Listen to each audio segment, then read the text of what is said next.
Special గా కొంతమంది లీడర్లు అందరు గారులేండి కానీ మాట్లాడతారో ఇది అరికట్టిన వాళ్ళు అవుతారు. దానికి తోడుగా ఇప్పుడు సంజయ్ గారి గురించి మహేష్ గౌడ్ గారు మాట్లాడింది 100 రూపాయలు 100% ఏకీభవించాల్సింది. ఎందుకంటే ఇన్ని అవకతవకలు జరుగుతున్న ఎలక్షన్ కమిషన్ లో ఉన్న తప్పిదాలను వెలికి తీసే ప్రయత్నం చేస్తున్నాం. మీరందరూ సపోర్టివ్ గా రావాలి కానీ ఈ రోజు రాహుల్ గాంధీ గారిని ఏదో వ్యతిరేకించాలన్న ఉద్దేశంతో ఎవరికి వాళ్ళు వెనక సైడ్ అయిపోయి పార్టీని ముందుకు తీసుకొచ్చి మాట్లాడుతున్నారు. తప్పిదాలు ఉన్నాయి, దాన్ని సరిదిద్దుకుందామని మీరు ఆలోచన చేస్తలేరు.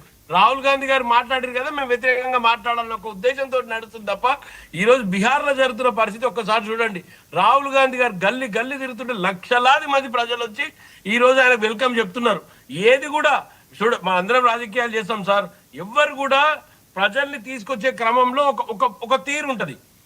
ఒక 100 మందిని మనం తీసుకురాగలుగుతాం, 1000 మందిని 2000 మంది తీసుకురాగలుగుతాం. లక్షలాది మంది ప్రజలు వచ్చి వెల్కమ్ చెప్తున్నప్పుడు ప్రజల్లో ఒకటి కూసుండిపోయింది, మన ఎలక్షన్ కమిషన్ బీజేపీ నడుపుతున్న కమిషన్ గా మారిపోయింది తప్ప నిజంగా ఎలక్షన్ కమిషన్ ఇండిపెండెంట్ బాడీగా లేదనే ఉద్దేశం ప్రజల్లో కూర్చుంటుంది. కాబట్టి ఇది ప్రజాస్వామ్యాన్ని నిజంగా అంటే మనం అనుకుంటున్నాం, అందరికి తెలుసు మొత్తం ప్రపంచ దేశాల్లో మన దేశంలో జరిగినంత క్లారిటీగా ఎలక్షన్ ఏ దేశాల్లో జరగవని మనందరికి తెలుసు. చిన్నపిల్లల దగ్గర నుంచి కూడా మనం 18 years నిండిన పిల్లలందరికీ కూడా ఇది చెప్పాల్సిన అవసరం ఉంది.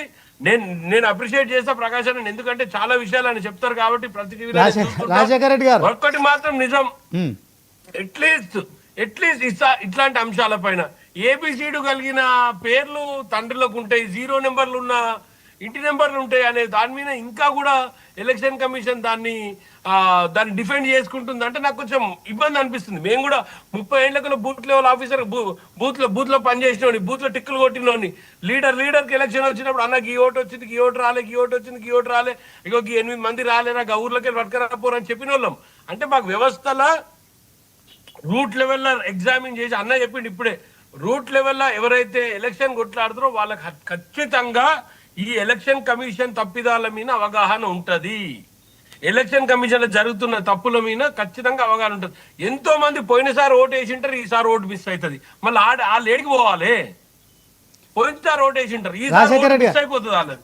రాజశేఖర రెడ్డి గారు ఒక నిమిషం ప్రకాష్ రెడ్డి గారు, మతాన్ని అడ్డు పెట్టుకొని బీజేపీ రాజకీయాలు చేస్తుంది, మహేష్ గౌడ్ చేసిన వ్యాఖ్యలు కరెక్టే అని చెప్పి రాజశేఖర రెడ్డి గారు అంటున్నారు, ఏమంటారు? నేను రెండు స్టేట్మెంట్స్ 2 నిమిషాలు చెప్తాను, ఎక్కువ కూడా చెప్పాను. ఒకటి, నిన్న మహేష్ కుమార్ గౌడ్ గారు చెప్పిన దాని మీద నేను స్పందించిన, నిన్న ఈవెన్ టీవీలో కూడా వచ్చింది, నేను స్పందించిన. నేను చాలా తీవ్రంగా స్పందించిన, మామూలుగా స్పందించలే.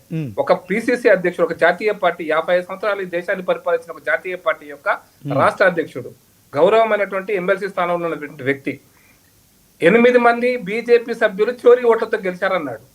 ఏం సందేశం ఇచ్చాం? 8 మంది కాంగ్రెస్ సభ్యులు ఎట్లా గెలిచారో చెప్పాలి మరిగా, ఇదొక పాయింట్.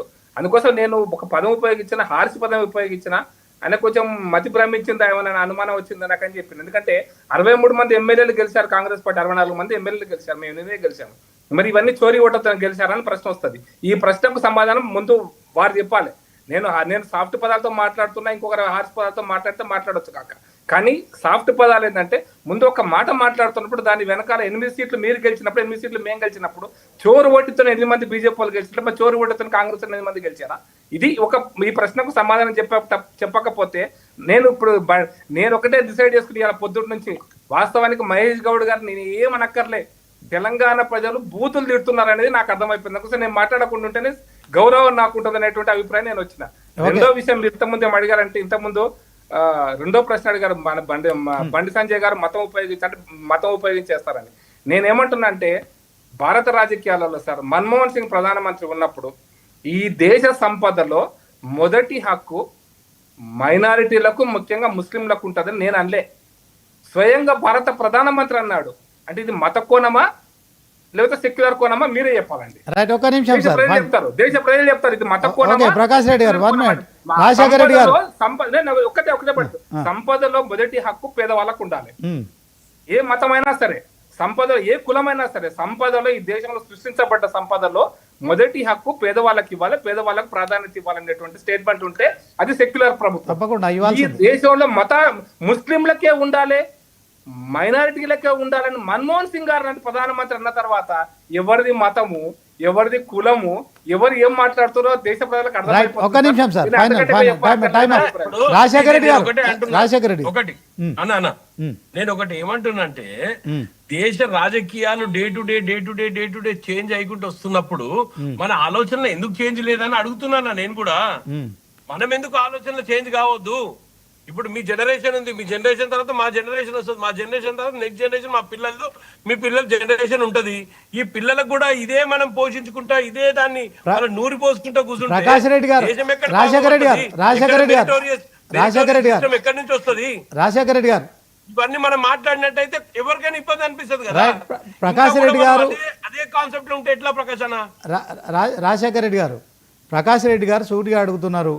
మహేష్ గౌడ్ ఆరోపణలు మీరు, ఆయన వ్యాఖ్యలను మీరు సమర్థిస్తే దాన్ని నేను వ్యతిరేకిస్తున్నా. ఒకటే, నేను 8 మహేష్ మంది గౌడ్ పార్లమెంట్ సభ్యులు ఎట్లా మాట్లాడిన గెలిచిర్రు, దాంట్లో 63 మంది అసెంబ్లీ సభ్యులు ఎట్లా గెలిచిర్రు, ఎమ్మెల్యేలు ఎట్లా గెలిచిర్రు, దీనికి ఏం సమాధానం ఇప్పుడు చెప్తారు? అట్లా అనుకుంటే 548 పార్లమెంట్ సీట్లలో వాళ్ళందరూ ఎట్లా గెలిచిరంటే నేను ఏం చెప్పాలి? ఇప్పుడు ఆన్సర్ ఏం నుంచి తీసుకురావాలి? ఆన్సర్ దాన్ని అరికట్టడానికి, దాని తప్పులు తీయడానికి, బయటికి తప్పులు సర్దిద్దడానికి చేద్దామంటే రాహుల్ గాంధీ గారు చెప్పిన దానికి ఇప్పుడు దేశవ్యాప్తంగా చర్చ దేనికోసం జరుగుతుంది? రాహుల్ గాంధీ గారు నిజంగా అది బయటికి తీసుకురాకపోతే ప్రకాష్ అన్న ఇన్ని విషయాలు చెప్పిండు కదా, ఇప్పుడు రామ్మోహన్ రావు గారు ఇన్ని విషయాలు చెప్పిండు కదా, ఈ చర్చనే జరిగేదా?